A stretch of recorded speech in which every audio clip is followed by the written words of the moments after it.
Halo, salam jumpa pemirsa. Senang sekali Nusa Tenggara Timur hari ini kembali hadir menjumpai Anda sekalian. Ya, sejumlah informasi menarik dan teraktual dari berbagai daerah di Nusa Tenggara Timur telah kami siapkan untuk Anda. Mengawali perjumpaan kita, berikut 2 cuplikan berita utama. Personil Brimob Purna Tugas Satgas Ops Damai Kartens BKO Polda Papua tahun 2023 tiba di Makobrimob Batalion C Sumba Barat Daya. 5 jenis surat suara dan beberapa jenis logistik lainnya telah diterima Komisi Pemilihan Umum Kabupaten Malaka.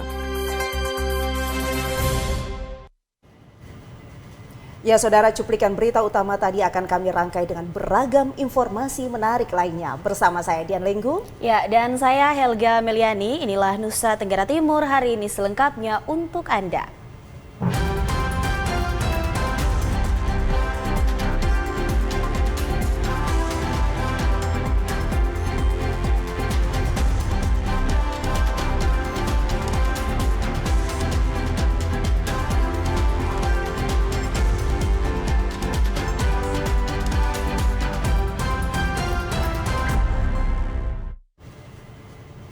Kita awali informasi pertama saudara. Pada hari ini suasana haru biru mewarnai langit biru wilayah Makobrimob Batalion C Pelopor. Personil Brimob Purna Tugas Satgas Ops Damai Kartens BKO Polda Papua tahun 2023 tiba di Makobrimob Batalion C Pelopor Sumba di Kabupaten Sumba Barat Daya. Tragedi gugurnya anggota Brimob dalam tugas BKO di Papua membawa suasana haru di Makobrimob Batalion C Pelopor. Tiba di halaman utama Makobrimob, isak tangis pecah dari anggota Brimob Purna Tugas BKO. Dari 21 anggota Brimob yang diberangkatkan, hanya 20 orang yang kembali. Salah satu rekan mereka, almarhum Anumerta Baratu Bonifasius Jawa, telah gugur dalam tugas BKO di Papua. Upacara penerimaan kembali tersebut dipimpin langsung oleh Wakapolres Sumba Barat Daya Kompol Ketut Mastina dan didampingi oleh Wadanion C Pelopor AKP Raimundo De Jesus. Selain itu juga hadir Danki Brimob dari masing-masing Kompi A Sumba Barat Daya, Kompi B Sumba Barat, Kompi C Sumba Tengah, dan Kompi D Sumba Timur. Wadanion C Pelopor AKP Raimundo De Jesus menyampaikan, selama 1 tahun 2 bulan personil Brimob yang bertugas di Papua telah kembali dan bergabung kembali bersama Satuan Batalion C Pelopor. Dari 21 anggota yang diberangkatkan, 1 orang tidak kembali karena telah gugur dalam kontak bersenjata dengan kelompok kriminal bersenjata KKB Papua. Sebagai tanda penghormatan atas jasa dan pengabdian almarhum serta mengenang almarhum sebagai anggota Brimob yang gugur dalam tugas BKO di Papua, atas petunjuk pimpinan Brimob Polda NTT, nama almarhum Bonifasius Jawa diabadikan sebagai nama Kesatria Batalion C Pelopor. Pemberian nama Kesatrian Bonifasius Jawa ada tujuan, maksudnya adalah untuk dikenang selalu almarhum. Karena sosok orangnya low profile, orangnya baik sekali dan mudah bergaul. Jadi masyarakat Sumba Barat Daya ini sangat dikenal beliau ini. Jadi kami taruh nama begitu untuk selalu dikenang. Dan sesuai perintah arahan dari pimpinan kami, Bapak Dansat Brimob sebagai orang tua kami di Sat Brimob mengarahkan supaya kita kenang. Ya, kenang bukan hanya di Batalion C ini, tapi seluruh Sat Brimob NTT. Wakapolres Sumba Barat Daya Kompol Ketut Mastina memberikan apresiasi yang sangat tinggi terkait pengambilan keputusan untuk mengabadikan nama Kesatria Bonifasius Jawa. Para personel Brimob yang melaksanakan tugas BKO telah berjuang dengan gigih untuk menjaga kesatuan negara Republik Indonesia, meskipun mereka mempertaruhkan nyawa dan kehidupan mereka hingga titik darah penghabisan.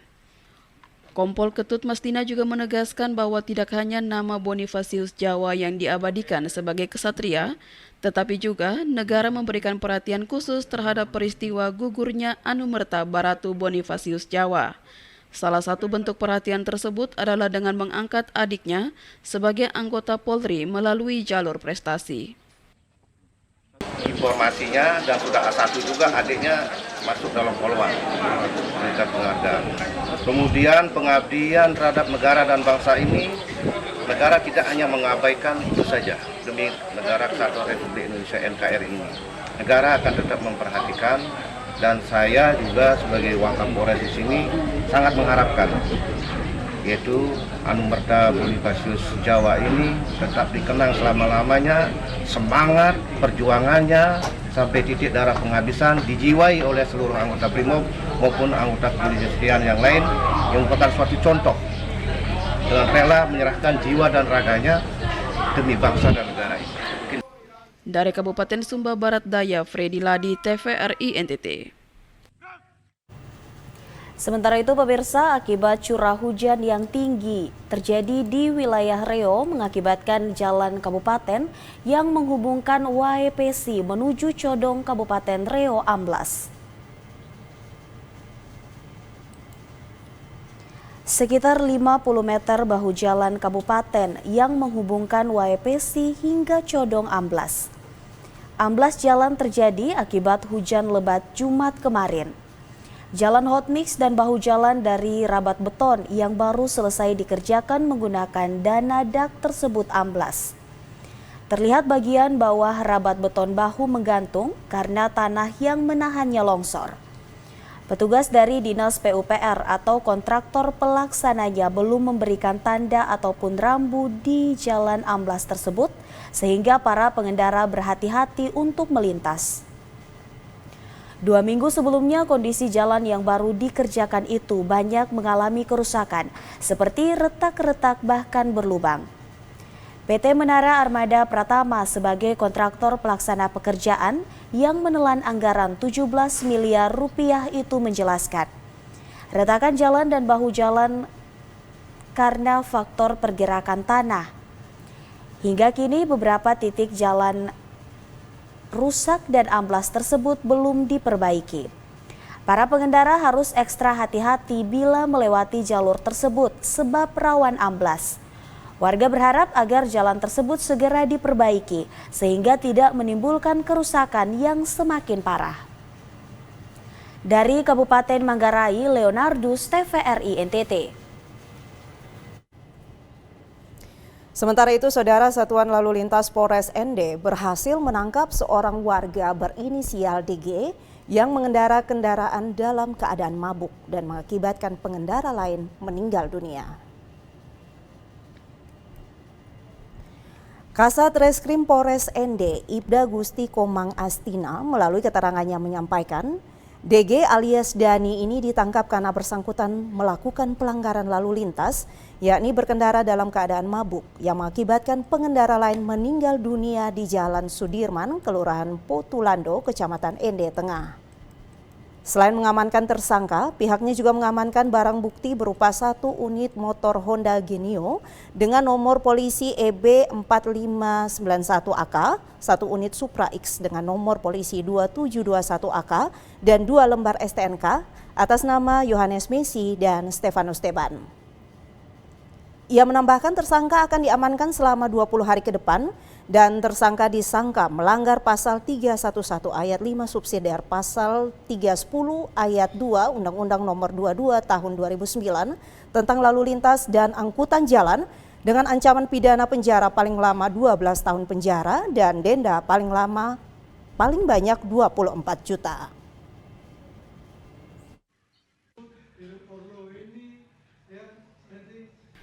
Kepala Desa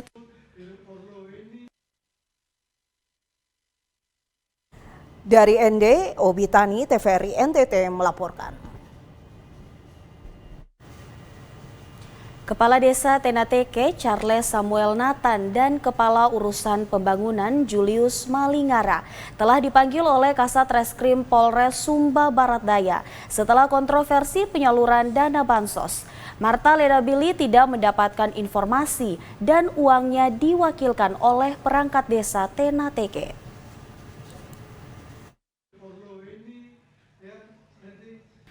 Kepala Desa Tenateke dan Julius Malingara dipanggil menghadap Kasat Reskrim Polres Sumba Barat Daya. Kontroversi ini bermula dari viralnya berita tentang penyaluran dana sosial oleh kantor pos Elopada, di mana Marta Leda Billy, salah satu penerima bantuan sosial, tidak mendapatkan informasi sehingga uangnya diwakilkan oleh perangkat desa Tenateke. Julius Malingara dalam pemeriksaan di Polres Sumba Barat Daya mengakui bahwa ia yang menerima atau mewakilkan uang bantuan sosial untuk istri Wilhelmus Malingara. Ia menjelaskan bahwa keterlambatan penyerahan uang selama 2 minggu disebabkan oleh kesibukannya dengan proses persalinan istrinya. Julius Malingara menegaskan bahwa tidak ada maksud untuk menahan atau memiliki uang tersebut, dan kesulitan dalam penyaluran bantuan disebabkan oleh keadaan pribadi karena istrinya dibawa ke rumah sakit di kota Waikabubak. Permohonan maaf atas berita-berita yang termuat di media. Saya betul terima mewakili uang istrinya atas nama Marta Leda, suami dari Wilhelmus Bill Makaila. Pemuatan berita pertama itu saya sedang ada istri yang operasi di rumah sakit Lembemuri, Pak. Setelah itu beberapa hari tanggal 26 Desember baru kami pulang. Makanya tidak sempat ketemu langsung dengan beliau untuk menyerahkan uang. Sementara itu, Arnoldus Octavianus Billy mengkritik pemerintah desa Tenateke karena pengumuman bansos sering dilakukan tanpa mencantumkan nama calon penerima. Ia juga menyuarakan kejanggalan dalam penyaluran bansos yang mempengaruhi dirinya secara pribadi. Billy pernah dihubungi oleh Kepala Desa Tenateke melalui inbox dan bansos miliknya tidak diberikan karena telah lulus kontrak daerah dan akibat dari protes warga. Billy menyoroti mudahnya pegawai PT Pos Elopada melepas bansos tanpa surat kuasa dari penerima. Sampai berita ini diturunkan, TVRI telah beberapa kali menghubungi Kepala Kantor Pos Elopada melalui sambungan seluler, namun selalu di luar jangkauan. Dari Kabupaten Sumba Barat Daya, Freddy Ladi, TVRI NTT.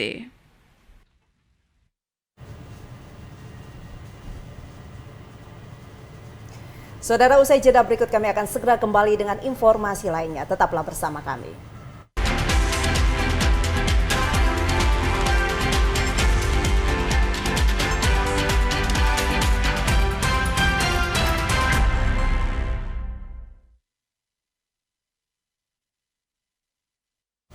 Ya, terima kasih Anda masih bersama kami di Nusa Tenggara Timur hari ini. Ya, kita lanjutkan informasi saudara. Penjabat Gubernur Nusa Tenggara Timur Ayo Diakalake mengunjungi lokasi pengungsian korban erupsi Gunung Ilelewotobi laki-laki di sejumlah posko pengungsian di wilayah Kecamatan Titehena dan wilayah Kecamatan Wulanggitang, Kabupaten Flores Timur. Di hadapan warga pengungsi, Ayo Diakalake menegaskan kunjungan yang dilakukan pemerintah provinsi dan Badan Nasional Penanggulangan Bencana ini sebagai bentuk hadirnya pemerintah secara langsung di tengah masyarakat di saat situasi bencana saat ini, sekaligus memastikan kesiapan logistik yang ada, khususnya makanan untuk para pengungsi harus terjamin. Kesiapan makanan ini termasuk pemenuhan akan kebutuhan secara khusus bagi ibu hamil, ibu menyusui, serta bayi dan balita, serta ketersediaan pasokan obat-obatan yang cukup selama warga masih menempati posko pengungsian.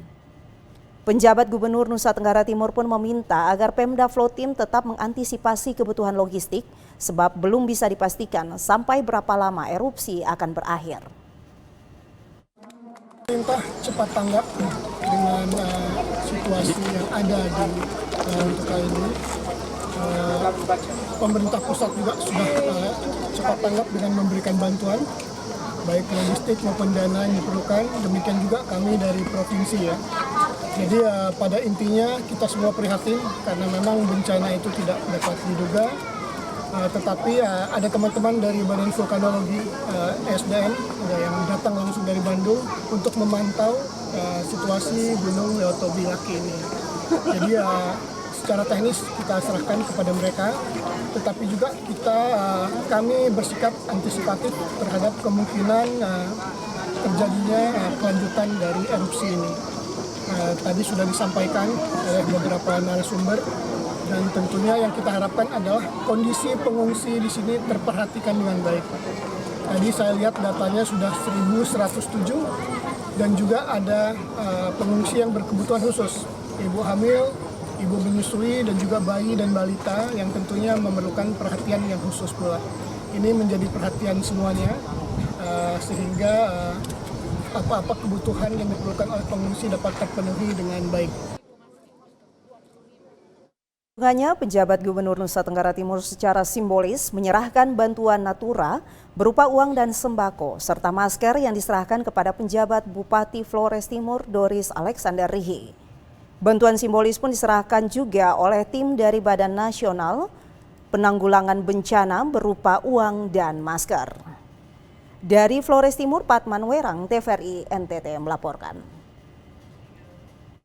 Masih dari Kabupaten Flores Timur, pemirsa, penjabat Gubernur Nusa Tenggara Timur, Ayodia Kalake dalam kunjungannya menyaksikan langsung kondisi para pengungsi di kamp pengungsian di wilayah Kabupaten Flores Timur akibat erupsi Gunung Api Ile Lewotobi. Gubernur Nusa Tenggara Timur pun memberikan tugas tambahan kepada Kapolres dan Komandan Kodim 16234 Flores Timur. Ayodia Kalake dalam arahannya pada rapat bersama Forkopimda Flores Timur dan para pengungsi memberikan tugas tambahan kepada Kapolres dan Dandim agar meningkatkan pengawasan dan pengamanan di pemukiman warga yang saat ini dibiarkan kosong selama masa pengungsian berlangsung, sehingga tidak dimanfaatkan oleh orang tertentu untuk melakukan penjarahan di rumah warga, sekaligus memanfaatkan situasi sulit masyarakat akibat bencana alam gunung api ini. Dibutuhkan pengamanan dan operasi khusus selama masa siaga tanggap darurat ini. Selain itu juga penjabat Gubernur Nusa Tenggara Timur pun mengajak Kapolres dan Dandim 1624 Flores Timur agar terus memantau kegiatan pendistribusian logistik dan bantuan lainnya kepada warga pengungsi agar dilakukan secara merata kepada warga terdampak erupsi Gunung Lewotobi laki-laki di setiap posko pengungsian maupun pengungsian di rumah warga.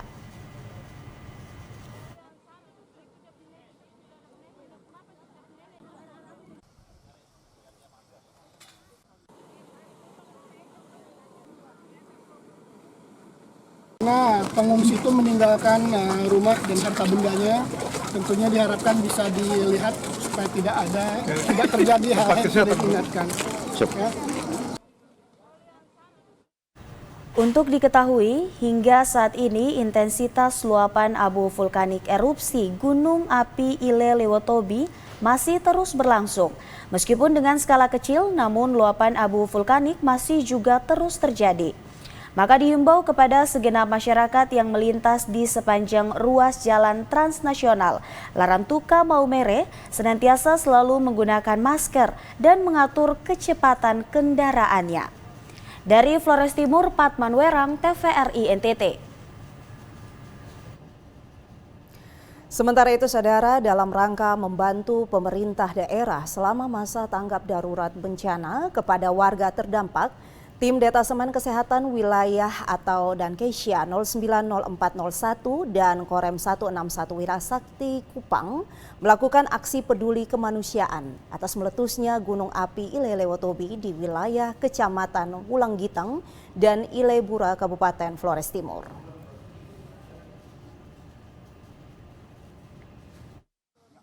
Perwira Seksi Logistik Kodim 1624 Flores Timur, Kapten Infanteri Ahmad Setiadi menjelaskan, aksi peduli bencana yang dilakukan anggota TNI bagi warga terdampak erupsi Ile Lewotobi adalah dengan mendirikan posko pengungsian serta posko dapur umum lapangan guna memenuhi kebutuhan pasokan makanan untuk pengungsi gunung api di Desa Konga dan Desa Boru. Pendirian dapur lapangan ini dimaksudkan untuk memberi bantuan kepada masyarakat pengungsi dalam menyediakan makanan selama masa tanggap darurat bencana. Hal ini dilakukan mengingat sebagian besar masyarakat yang mengungsi mengalami kesulitan untuk mendapatkan bahan makanan maupun makanan yang siap saji. Dengan dapur lapangan ini ditargetkan bisa memenuhi kebutuhan pasokan makanan bagi 1.000 orang warga pengungsi yang tersebar di 2 posko pengungsian. Selain pembangunan posko pengungsian, pihaknya pun menurunkan juga 5 orang tim Denkesya beserta obat-obatan maupun peralatan kesehatan pendukung lainnya demi membantu Pemda Flores Timur dalam mengoptimalkan pelayanan kesehatan bagi warga pengungsi. TNI peduli dengan masyarakat yang tertimpa musibah erupsi Gunung Lewotobi ya, dengan bergerak cepat mengutus tim bantuan yang kali ini datangnya dari Korem 161 Wirasakti bersama Denpek Anrupa. Berupa bantuan yang awal ini yang sangat dibutuhkan masyarakat, terutama adalah dapur lapangan dan tenda-tenda pengungsi yang akan dibangun di Desa Konga dan Desa Pur. Ia menambahkan dengan bantuan dan gerakan peduli bencana dari anggota TNI ini senantiasa dapat meringankan beban warga pengungsi khususnya pasokan makanan hingga pelayanan kesehatan. Kapten Infanteri Ahmad Setiadi pun terus mengimbau warga untuk selalu wajib mengenakan masker agar terhindar dari paparan langsung abu vulkanik erupsi Gunung Api Ilelewotobi yang aktivitasnya masih tinggi. Dari Kabupaten Flores Timur, Patman Werang, TVRI NTT. Ya, Saudara, Nusa Tenggara Timur hari ini akan kembali usai jeda pariwara berikut. Tetaplah bersama kami.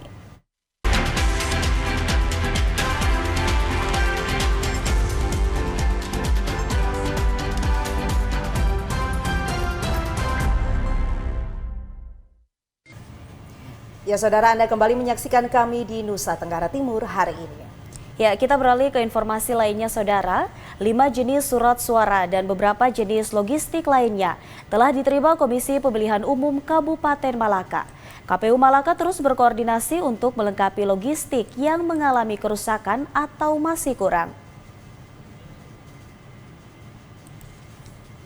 5 jenis surat suara yang sudah diterima KPU Malaka tersebut berupa surat suara DPRD Kabupaten berjumlah 1054.353 lembar surat suara, DPRD Provinsi, DPRD RI, DPD, dan surat suara untuk Presiden dan Wakil Presiden masing-masing sebanyak 151.353 lembar surat suara. KPU juga telah menerima dokumen lain seperti DCT dan daftar pasangan calon, serta dokumen lainnya terkait pemilu 2024 mendatang. Sementara logistik pemilu lainnya berupa segel sebanyak 64.464 PCS, tinta sebanyak 1.340 botol, kotak suara berjumlah 3.374 kotak suara, dan bilik suara sebanyak 2.680 buah. Ketua Komisi Pemilihan Umum Kabupaten Malaka, Juventus Adrianus Bere mengatakan, jenis surat suara sudah diterima 100%. Saat ini dalam proses penyortiran dan ditemukan sejumlah surat suara yang dalam keadaan rusak, sehingga harus diganti kembali. Sementara logistik lainnya dalam keadaan aman. Untuk logistik lainnya yang masih kurang, pihak KPU Malaka akan terus melakukan koordinasi dengan KPU Provinsi agar bisa memenuhi kuota logistik yang dibutuhkan di Kabupaten Malaka. Logistik untuk surat suara seluruh sudah 100%. Formulir dan dalam bentuk termasuk DCT, daftar pasangan calon, itu juga baru turun tadi. Nah, kemudian dalam proses sortir juga ada surat suara yang masih dalam keadaan rusak. Itu yang nanti kita akan laporkan ke provinsi untuk diteruskan ke penyedia. Dari Kabupaten Malaka, Yosman Seran, TVRI NTT. Sementara itu Saudara, setelah hampir 3 minggu, akhirnya KPUD Kabupaten Kupang selesai melakukan sortir dan lipat 5 surat suara pemilu 2024. Sejak tanggal 19 Desember 2023 lalu, KPUD Kabupaten Kupang melakukan proses penyortiran dan lipat surat suara pemilu 2024. Dalam proses pelipatan ini, KPUD melibatkan beberapa komunitas perempuan, komunitas pemuda gereja, dan Karang Taruna Desa. Proses penyutiran dan lipat surat suara pemilu 2024 ini awalnya dilakukan terhadap 4 jenis surat suara yang pengirimannya lebih dahulu tiba di gudang KPUD Kabupaten Kupang. Keempat jenis surat suara tersebut yakni surat suara calon DPR RI, surat suara calon DPRD Provinsi NTT, surat suara calon DPRD Kabupaten Kupang, dan surat suara calon DPD. Kemudian menyusul pelipatan dan sortir surat suara presiden yang pengirimannya terakhir tiba di gudang KPUD Kabupaten Kupang. Kendati demikian, berkat kerja keras dan upaya yang dilakukan KPUD Kabupaten Kupang, maka setelah hampir 3 minggu, akhirnya KPUD Kabupaten Kupang selesai melakukan sortir dan lipat 5 jenis surat suara pemilu 2024. Pantauan TVRI NTT, kegiatan pelipatan dan penyortiran surat suara selesai dilakukan pada Jumat 5 Januari 2024 sore. Tentunya pelipatan dan penyortiran yang dilakukan selesai lebih cepat dari target awal KPUD Kabupaten Kupang, yakni pada tanggal 7 Desember 2024. Maksud kami 7 Januari 2024. Berdasarkan informasi yang dihimpun, setelah proses pelipatan dan penyortiran serta pelipatan surat suara, KPUD Kabupaten Kupang akan melakukan proses tindak lanjut, yakni perekapan jumlah surat suara yang rusak. Kemudian, surat suara yang rusak akan dilaporkan ke KPU Pusat untuk dilakukan proses pergantian surat suara. Dari Kabupaten Kupang, Kris Poto, TVRI NTT melaporkan. Kita beralih ke Kabupaten Timor Tengah Selatan, Saudara. Komisi Pemilihan Umum Kabupaten Timor Tengah Selatan menargetkan proses penyortiran surat suara pemilu 2024 akan selesai dilaksanakan pada tanggal 11 Januari 2024 pekan depan. Saat ini kegiatan penyortiran terus dilakukan dengan penambahan tenaga sortir sebanyak 300 orang. Ketua Komisi Pemilihan Umum Daerah Timor Tengah Selatan, Mateus Krivo menjelaskan, setelah usai libur perayaan Natal dan Tahun Baru, pihaknya mulai melakukan pengawasan secara maraton kepada tenaga sortir surat suara pemilu 2024. Selain itu, untuk mempercepat waktu penyortiran, pihaknya selaku penyelenggara telah merekrut tambahan tenaga sortir sebanyak 300 orang, di mana sebelumnya 150 orang menjadi 450 orang. Sehingga saat ini kegiatan sortir surat suara lebih efektif dengan penambahan durasi waktu untuk setiap hari, mulai kegiatan sejak pukul 08.00 WITA hingga pukul 18.00 WITA. Setiap harinya tenaga sortir mendapat 276 dos, di mana setiap dosnya berisi 500 kertas surat suara. Untuk kegiatan penyortiran yang sudah selesai, untuk surat suara DPR RI sebanyak 357.263 surat suara. Kendati demikian, terdapat kekurangan pengiriman surat suara untuk DPR RI sebanyak 1.039 kertas surat suara dan kerusakan sebanyak 244 surat suara, sehingga terjadi kekurangan 1.283 surat suara. Oleh karena itu, KPU Timor Tengah Selatan akan segera berkoordinasi dengan KPU Pusat melalui KPU Provinsi agar kekurangan yang ada segera dilengkapi. Pihaknya menargetkan penyortiran surat suara pemilu 2024 selesai pada tanggal 11 Januari 2024 pekan depan dan selanjutnya memasuki tahap pemapakan dan distribusi ke kecamatan dan TPS.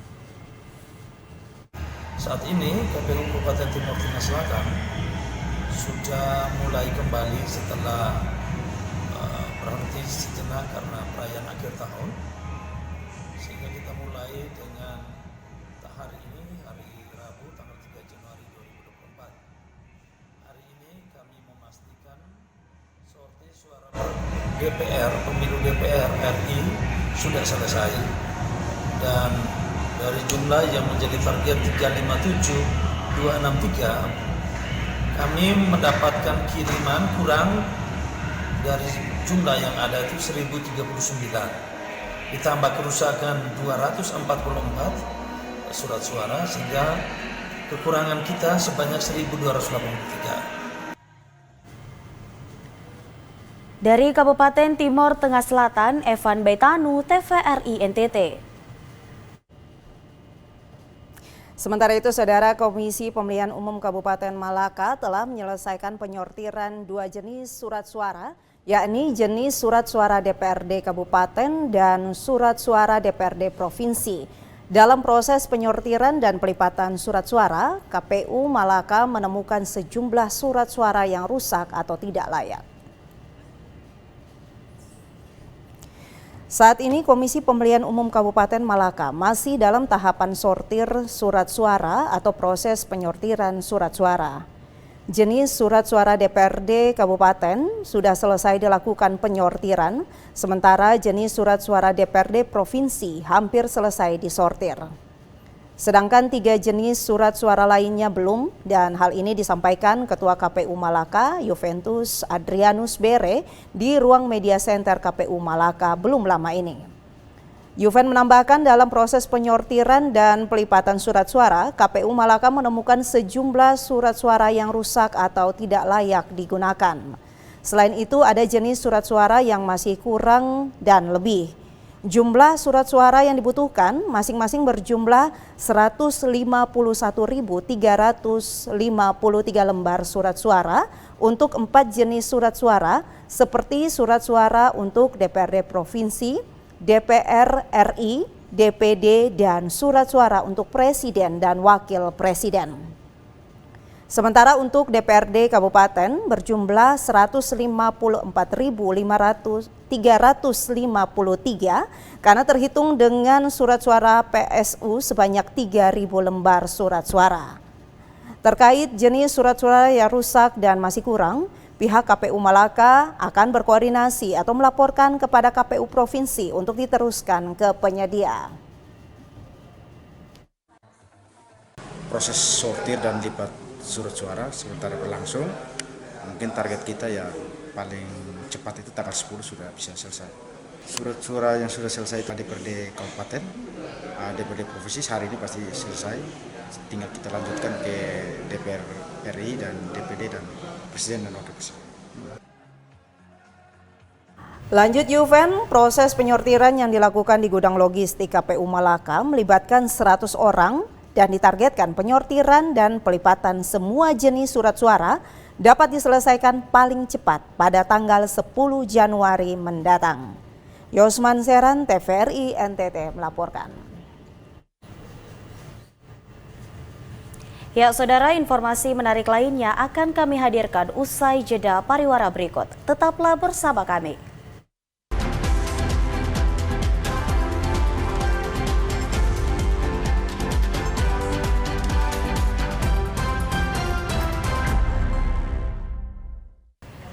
Saudara, terima kasih Anda masih setia bersama kami. Ya, kita ke informasi lainnya, Saudara. Sebagai bagian dari upaya pengembangan dan peningkatan produksi kopi Oil Bit Neno, maka pemerintah Desa Oil Bit Neno pada tahun 2024 ini akan membuka perkebunan kopi. Kendati kopi Oil Bit Neno belum dikenal secara luas oleh masyarakat, tetapi tekad masyarakat dan pemerintah Desa Oil Bit Neno, Kecamatan Fatuleu Tengah untuk mengembangkan dan meningkatkan produksi kopi Oil Bit Neno sudah bulat. Jika di tahun 2023 melalui dana desa, pemerintah telah mendorong warga untuk menanam ribuan pohon kopi, di mana setiap kepala keluarga dijatah 8 anakan kopi dan ditanam di setiap pekarangan. Maka pada tahun 2024 ini pemerintah Desa Oil Bit Neno juga melalui dana desa mendorong warga untuk menanam kopi dengan membuka puluhan hektar lahan perkebunan kopi. Kepala Desa Oil Bit Neno Heskiel Naben saat ditemui mengatakan, kopi Oil Bit Neno saat ini sudah mulai dikenal, tetapi hasil produksi masih terbatas karena kopi yang ditanam warga sejak tahun 2012 ini baru sekitar 1.000 pohon. Tentunya saat panen hasilnya masih sedikit. Dengan melihat peluang bisnis kopi Oil Bit Neno yang sedang dikembangkan mulai bagus, maka pemerintah Desa Oil Bit Neno mendorong pengembangan penanaman kopi Oil Bit Neno untuk menjawab keberlanjutan produksi. Ditambahkan rencana untuk membuka perkebunan kopi merupakan tujuan pemerintah desa, agar di desa tersebut ada kawasan perkebunan kopi, sehingga ke depan saat permintaan pasar terhadap produksi kopi OLB Teno meningkat, maka sudah ada perkebunan kopi yang siap memproduksi kopi. Adapun saat ini pemerintah desa telah membentuk 3 kelompok tani kopi di 3 dusun desa OLB Teno, di mana ketiga kelompok tersebut akan menanam dan merawat tanaman kopi yang akan ditanam hingga mulai panen. Terutama di bidang pertanian dan perkebunan, tahun mendatang kami akan bentuk kelompok tani di 3 dusun dengan jumlah 3 kelompok tani dengan jumlah yang banyak untuk masyarakat bekerja di dalam lokasi itu selama 35 tahun dengan menanam anakan yang sudah disiapkan di desa ini tersendiri. Ya, di 3 dusun ini nanti kami buka lahan masing-masing untuk anakan kopi. Satu dusun berapa hektar, Bapak? Satu dusun kami akan sediakan 5 hektar. 5 hektar. Oke. Diharapkan upaya pengembangan dan produksi kopi secara berkelanjutan ini bisa berhasil, sehingga kopi OLB Teno bisa mendongkrak ekonomi warga desa OLB Teno. Dari Kabupaten Kupang, Krispoto, TVRI NTT. Kita ke informasi lain, Saudara. Sejumlah penumpang yang berada di KM Berkataloda mengeluh kepanasan dikarenakan alat pendingin yang tidak bekerja maksimal. Pada arus balik Nataru 2023-2024, penumpang KM Berkataloda tujuan Kabupaten Alor dan Kabupaten Maluku Barat Daya yang berjumlah ratusan orang tersebut mengeluhkan keadaan kapal yang terasa panas. Oleh karena itu, pihak Syah Bandar Otoritas Pelabuhan atau KSOP Tenau Kupang yang dipimpin Kepala Syah Bandar Otoritas Pelabuhan atau KSOP Tenau Kupang Simon Baun melakukan inspeksi ke kapal tersebut dan mempertanyakan pelayanan kepada penumpang. Simon juga menanyakan kepada penumpang apakah layak atau tidak pelayaran perdana, namun penumpang menjawab tidak nyaman di dalam kapal karena kepanasan. Salah satu penumpang, Tinus Albertus, menuturkan perlu adanya peningkatan pelayanan kepada penumpang demi menciptakan rasa nyaman. Nah, oleh karena itu masyarakat mengharapkan bahwa di armada yang harus melayani dari NTT khususnya Kupang ke wilayah pulau-pulau di MBD itu harus ditambahkan. Nah, itu harapan kami sebagai masyarakat. Simon Padang, Niko Kemalai, TVRI NTT melaporkan.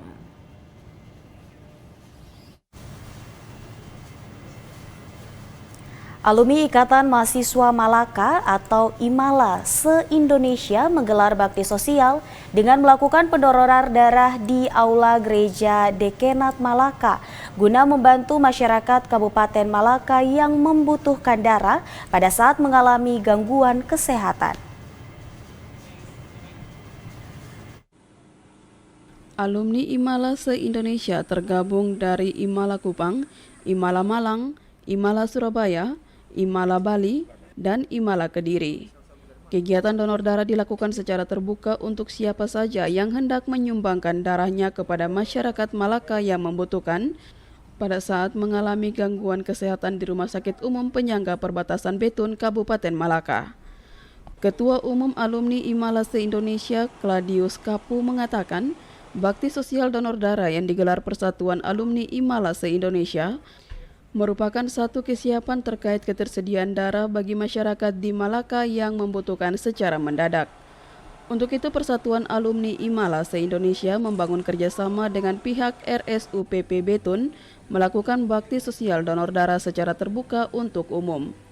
Claudius menambahkan, bakti sosial donor darah ini kedepannya akan menjadi program tetap dari Persatuan Alumni IMALA se-Indonesia.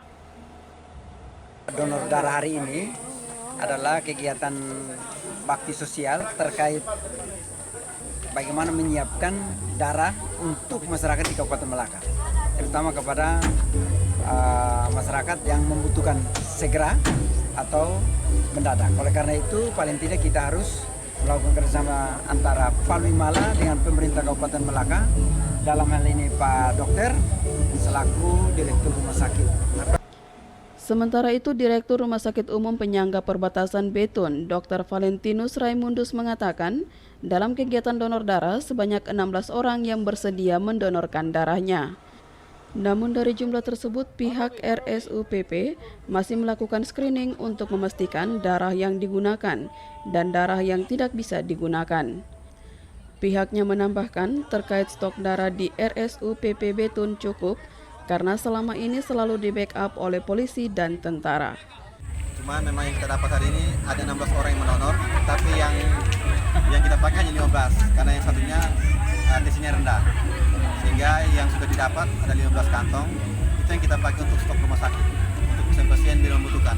Tapi saat di rumah sakit kami juga masih melakukan screening lagi di unit transfusi darah agar melihat darah-darah mana yang layak digunakan, mana yang tidak layak. Kalau yang layak akan kami gunakan lagi untuk semua pasien yang membutuhkan. Dari Kabupaten Malaka, Yosman Seran, TVRI NTT.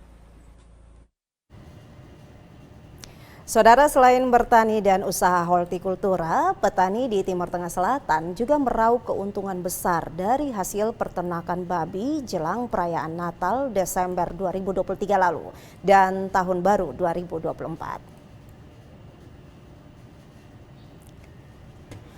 Salah satu petani asal desa Kesetnana, Kecamatan Molo Selatan, Welmince Tamelap, menjelaskan dirinya tak bosan-bosan untuk bekerja dan berusaha dari berbagai kegiatan.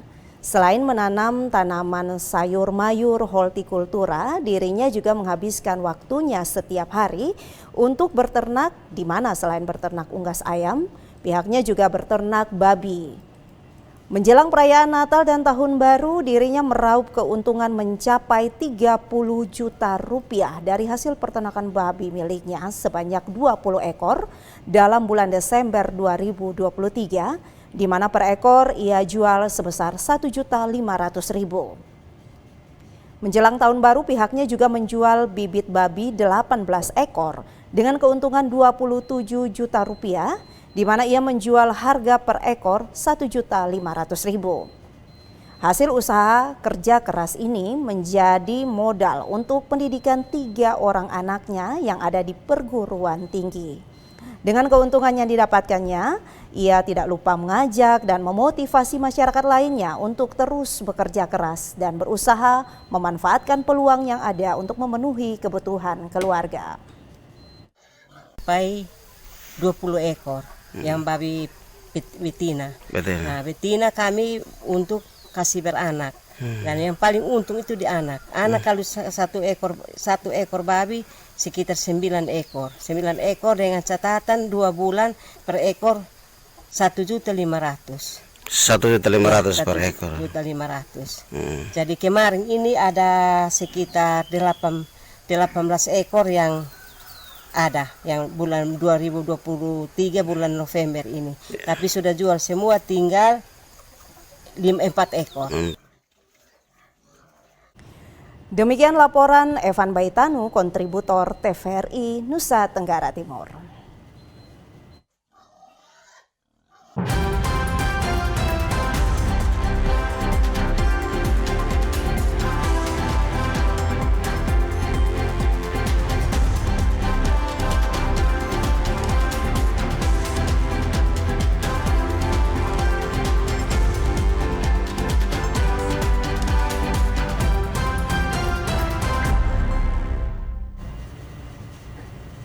Ya, saudara, informasi tadi sekaligus menutup perjumpaan kita kali ini. Ya, terus saksikan Nusa Tenggara Timur hari ini yang menyajikan informasi secara santun, lugas, dan berimbang. Hanya di TVRI NTT, media pemersatu bangsa. Akhir kata, saya Helga Meliani. Dan saya Dian Lenggu serta seluruh kerabat kerja yang bertugas. Kami pamit undur diri dan sampai jumpa.